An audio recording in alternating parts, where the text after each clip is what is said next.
Hi, I'm Susan Shaner with Sage Leadership Strategies, and I'm your host today of Community Forum. And I have the great pleasure to have with me Angel Curillo, who is the owner and chef of Plain Jane's in Bethel. Welcome, Angel. Thank you. I tried to say your last name with a Spanish accent, but I don't think I did such a good job. You did good? Curillo. I'm trying to do it with a rolling R. Will you say it? Curillo. Curillo. Okay, sorry. I tried. So I thought it would be interesting for our guests to hear a little bit about your story. You just took over the restaurant in November. Yes. And you really are living the American dream. So can you take us through a little bit about your background and how you came to this country and how you became a chef? And then we'll talk a little bit about Plain Jane's. Well, I come in this country because the first was with my mother. I lost my mother. Mm-hmm. My mother, as soon as I lost my mother, and I said, maybe I can go to the United States to help my brothers and my father. So I came in this country and I tried to work in the restaurants, local restaurants, and learn from different chefs, different recipes. So your mother passed away, and your father, and you were, how old were you at the time? 19. So you were 19, and you had younger brothers and sisters. Yes. And you wanted to help your dad support the family? Yes. But you're being very humble here. So tell us a little bit about your dad. I mean, your family was farmers. Can you tell us a little bit about your background there? Yeah, we work in a farmer. Yeah. A small farmer. Mm-hmm. In that time, we don't have cars or any easy to transport to the city. Uh-huh. So we use a horse and walk into the city. How far was that? 2 hours. 2 hours to the city? You had to walk? Yeah. So what was the crops that you grew? Corn, tomatoes, potatoes, all the vegetables. So you would grow them on your farm and then you'd have to walk? Yes, use the horse to bring to the city. So the horse would carry a lot of the produce? Yeah. And then you would walk with the horse for 2 hours each way? Yes. How many days a week did you do that? 2 times a week. Wow. Yeah, it was fun. Wow, that sounds like a lot of work to me. So you grew up in Ecuador. Where in Ecuador? I grew up in Payatanga. It's Riobamba, the city. Mm-hmm. And small. Yeah. A small city. And you said you told me before we came on the show that your father never went to school. Oh yes, that's another. That's amazing. My father never go to school, but he was a smart man. He tried to teach me a lot of good things, respect, working hard. So how did he navigate the farm? Did he know how to read? No. So how did he navigate the farm? Did you help him with some of the business of the farm? I mean, that's incredible. He'll send us to the school and say, he can't go to the school in that time because he already have us. So we went to the school and tried to help him. Mm-hmm. And try to read and do some maths, make sure control the price for him, help. But he was, like I said, he was smart. He can do anything. Wow. Yeah. So you decided that there would be opportunity for you here to come to the United States. Yes. And to make some money and try to send it home and help out your dad and your siblings. Yeah. So tell us a little bit about how that happened and what you did. When I come in here, working hard. So you came in the 80s, right? Yeah, in the 89. 89. Yes. And you told me that you had a cousin and a friend in Danbury, so you decided to come to Danbury? Yes, I decided to come to Danbury because my father's cousin and a friend from the school. Yep. So what did you do when you first got here? Just looking for a job and working in a restaurant, wash the dishes. And first was a windmill diner. I remember that. Oh, wow. I can't forget that. So Yeah. it was wonderful. The owner was very nice. In 3 months I washed the dishes, and then I said, but the people who work in the restaurant was very nice to try to teach me. So the first I started making sandwich, and then I started cooking. So Sandwich. they offered, or you asked that I want to cook other than just wash dishes? Well, the owner said, you're working so fast, you're working hard, so I give you the opportunity. I say yes, why not? So did you know how to cook at all before this? I learned from my mother. My mother always teach how to cook. Was she a good cook? Yeah, she was smart. So like, what are some things that she taught you how to cook? My mother teach how to make the empanadas. Empanadas? Fried plátanos, and some soups, and vegetable. She knows how to give it the flavor. Even she makes onion soups. So Oh, she's wow. smart. So you already knew this. You were already a little bit of a cook before you came here. Yes, and when I was in the army too, so I learned a little bit in there. So you were in the army in Ecuador. before you decided to come here, Yes. and then Well, I was 1 year in the army. When I coming back from the army, because my dream was stay in the army, but my education was not enough to continue in the army. And when I coming back from the army, my mother said, "Why you don't go to school or be a police?" So that was another dream. And as soon as my mother prepared all the little money they have to help me to go to for school to be a police, and my mother getting sick, so all the money goes and is spent, and my mother take care. So my dream was. So what point did you finish school in Ecuador? 6 years. So 6th grade. 6th grade, yeah. And then you worked on the farm. Yeah. And then you went in the army for a year. Yes. And they said you can't progress anymore because you don't have the education in the army? Yeah. So then you came home and you were going to go to a police academy? Mm-hmm. And then you weren't able to do that. My mother getting sick. Yeah. So. Wow. So you have a lot of determination. So you just said, okay, next plan. Yes, and I keep on working hard. So the big opportunity was coming in the United States. Mm-hmm. And so you started at Windmill as a dishwasher. They said you can cook, so you progressed to being a cook there. Yes. And then where'd you go from there? Well, when I left Windmill Diner, I go to different restaurants like Jim Barber's, Mary Holly Inn. Oh, the Mary Holly Inn. Yeah. I don't think that's any longer. That was a few And years that ago, was right? in Newtown. Yeah.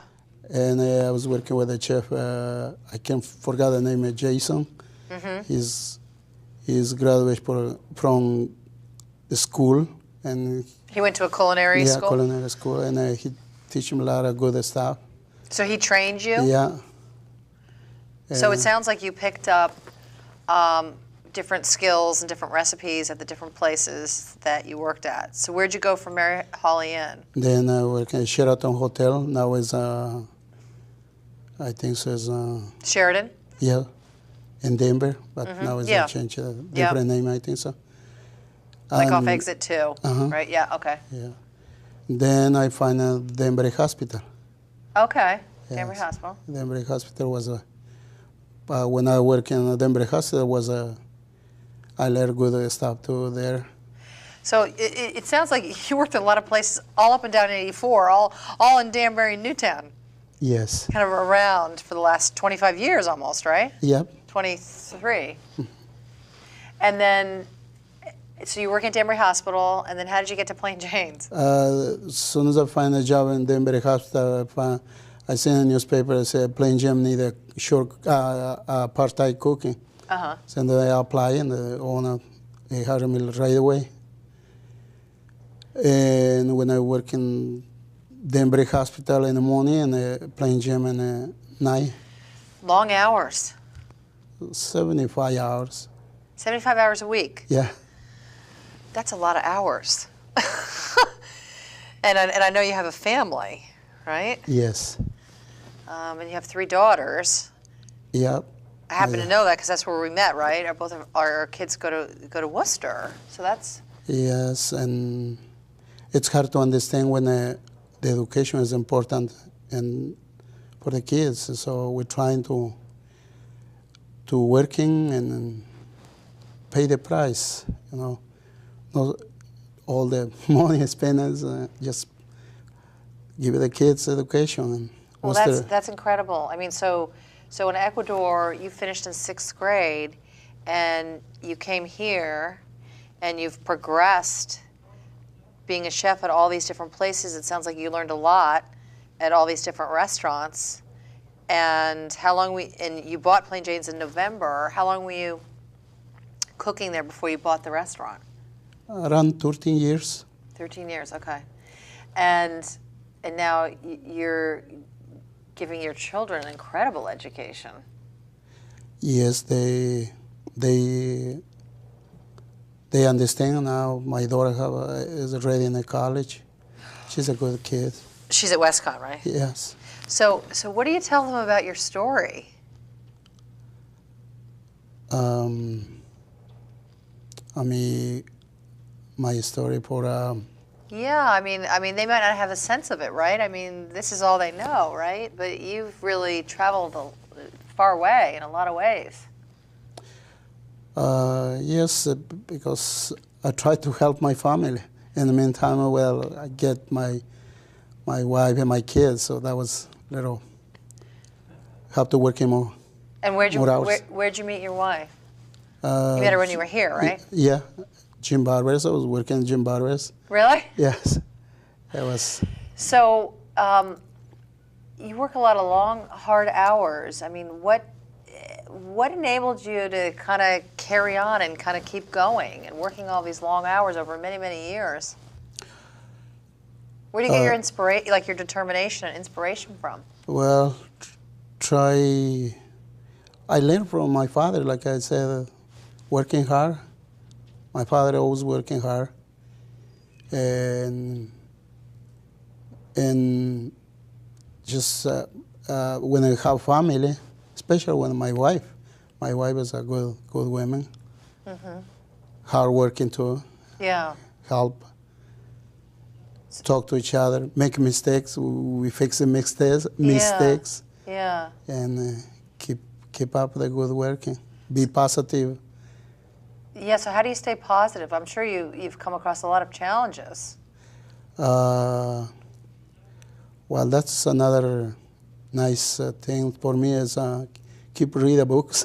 You read books? Yeah, keep reading and so like, be positive. what are some of the books that you read that help you stay positive?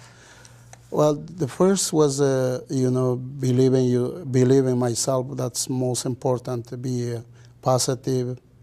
In a lot of negatives, we sometimes we think it's drugs, alcohol, and smoke, all of that. Yeah. So just like, what are some of your favorite books that have really been inspirational to you? Oh, I can't forget the book is Carnegie, I think so. Dale Carnegie? Yeah. How to Win Friends and Influence People? Did you read that one? Yeah, it's very nice. Yeah. Any others? The other one is Zig Ziglar? Yeah, that's another inspiration. So you read those in Spanish? In Spanish, yeah. So how did you learn English? Because you came here, you didn't know any English, right? Yeah. Just talk with the people and listen to the radio. Are you kidding me? Yeah. You just listen to the radio, you learn English? Yes. I have to tell you, I mean, I taught English as a second language one time, and I thought, I'm so happy it was my first language because it's really hard to learn. We have so many exceptions to every rule. We have like a million exceptions. I mean, that's how you just learn listening to the radio?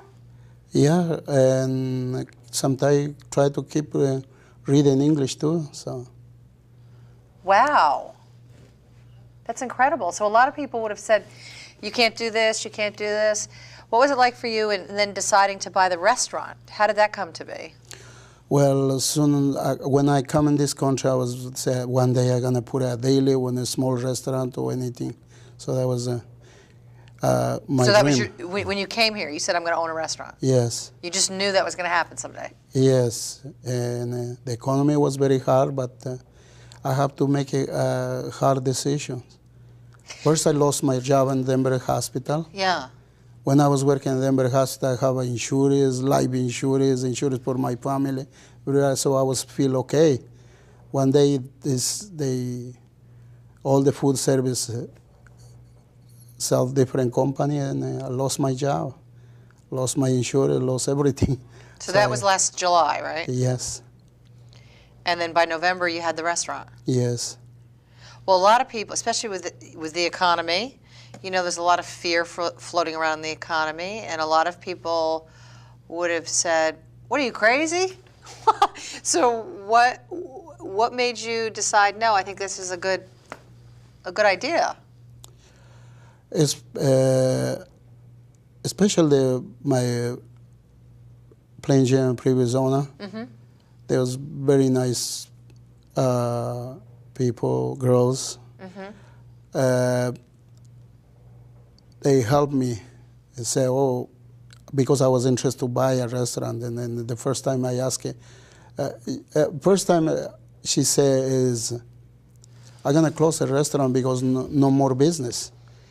And I say, what can I do? When Denver Hospital, I lost the job in Denver Hospital. Right. At the same time, they're going to close a Plain Jam because no business. Right. Yeah. What can I do? And that time it was a Plain Jam in the market. And I give you the first offer and work from there. So you weren't worried or concerned that business was slowing up and it might be a real risk? Yes. And then when I give it the offer and I keep and talk to the customer, I say, oh, Plain Jam is going to close. What do you think? I'm going to buy the Plain Jam. So the customers are excited. They know I've been cooking for 13 years in there. And they say, oh, Angel, you can do it. So that we have a very nice customer. Because you have a lot of long-time customers. Yes. Some customer come in just for tuna melt for almost 25 years. They just ordered tuna melt, 25 years. Tuna melt, yeah. Chicken salad. And we have nice, healthy salad, yeah. Well, so what's been your greatest challenge so far owning the restaurant?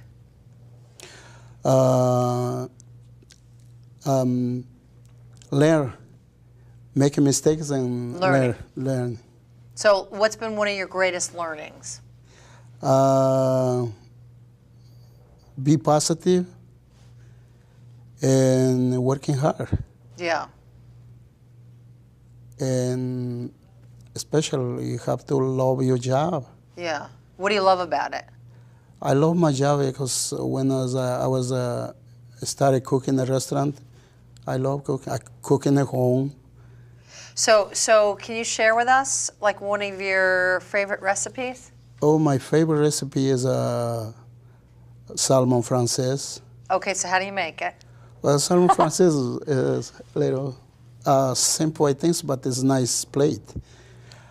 Just flour, eggs, saute. So you dip the fish in the egg and then you put flour on it? You put it in flour the pan? first. Flour first. Eggs. Okay. Pan. Okay. And toast both sides and throw out some little wine. So you just put wine in the pan? Wine. Okay. Lemon. Half spoon of butter. Half a tablespoon of butter? Yeah. And that's it? That's it. Just little fish stock. In a little fish stock? Yeah, just keep it Okay. slow and That sounds like it would be nice and moist. yeah, over a sauté spinach service very good. Oh, great. So there we go. Okay. Yeah. It sounds like it would be good. So that's one of your favorite dishes? Yes. So what advice would you give someone? I mean, I would say, I'm going to ask two questions. I mean, one is somebody coming to this country and trying to live the American dream, which essentially is coming from nothing, and now you're a business owner. And what advice would you give somebody who wanted to be a business owner?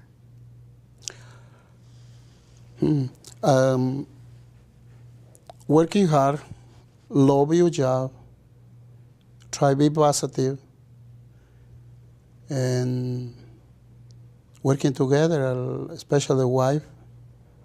With your family, the Yeah, support of with your the family, family. yes. Yeah. A lot of negatives happen in this time, but just love and be positive. Believe in believe is another thing too. That's got to be huge. Yeah, that's a very. You know, the other thing we didn't talk about is your brother owns the business with you, and he came over. When did he come over? I don't know, remember the year he came in, but he was working at restaurants too. So when I tried to buy a plain jam, I didn't have another partner. We have couple partners, but I didn't want to. I said, well, let's go try with the family. And so. So then you asked your brother to see if he wanted to join you? Yes. And he's at the restaurant right now while you're here yes. being interviewed. He's doing all the cooking right now. Yeah, he's take care there. He's a good brother.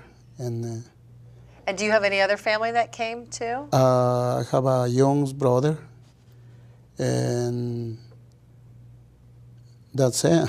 That's another hard time. Was another big challenge for us because I bring my father here, this country, and he was working hard. We're doing the papers for the whole family because first I do my citizenship, and then my father was just a green card. He tried to do citizenship for bringing the whole family, and as soon as he helped the papers, that year he passed away. My sister was approved in immigration, have a visa. But same time my father passed away, I couldn't do anything. He was in Ecuador or he was here? He was here. He passed away in America, in Denver. Oh, but you couldn't you were trying to get him papers and... No, for me and my father working together to working the papers for your sister? My sisters. Oh, and so she's not here? No. Oh, it didn't work out? They didn't work out because my father passed away. Oh. So was he living here permanently with you when he passed? Yeah, he was almost 8 years. So what made you decide to get your citizenship, and how did that work out? I did in 2000, my citizenship, because I tried to help my family. As soon as I was legal in this country, so I was doing citizenship, the process going fast. And I did. I bring my father, and we're working together. We're trying to bring the whole family, but it was so hard. And so your sister's the only one in Ecuador? Yes, my 3 sisters. Oh, you have 3 sisters in Ecuador? 3 sisters and 1 brother. That are still there? Yep. Do you ever go back? I did one time in 2000. Yes. Wow. So you have quite an inspiring story. Yeah, I think so. Yeah, yeah. Yes. So what's your hope for the restaurant? Be successful. Don't fail. So what would success look like for you? Keep up the good working. Keep up positive. Try control the food. Make sure we serve the best we can doing for the customer. And most is love each other Yeah. every day and love the job. That's I try. Now you have some of your daughters working at the restaurant now, right? Yes, I have 3 daughters working in the restaurant, and my wife. She's working there too? Yeah, she's working too. So since you spend so many hours there, at least you get to see everybody, because otherwise, when do you get to see your family, right? Yeah, some days it's very nice to working with the family. So that's the time you get to see them. Yeah, especially when I have to cooking for the kids and for my wife. So here's the food. Oh, so Enjoy. you make it for them at the restaurant? Yes. So then they can sit down? Uh-huh. Wow. So, so what advice would you give your kids about working and finding their way in the world? Respect and working hard. So what do you do for fun? For fun, Yeah. try playing with the kids. Yeah. Last night I was watching a movie with my daughter Abigail. It was a good movie and we have a fun. And I know also you're trying to experiment with some different things now. You were telling me some gluten-free and some other specialty things that customers might want. Yes, that's another challenge for me to learn. Well, I have a couple recipes, like a gluten-free pasta. Customer ask, say, you want some gluten-free and So you're still always learning and trying to find new recipes for different things? yep, try to find a new recipe. My daughter always helping the computer and finding new recipes. Oh, great. Yes. Listen, Angel, it's been so inspirational. Thank you so much for joining us today. Thank you. Okay. Thank you for. I'm Susan Shaner with Community Forum. Thank you for joining us. Until next time.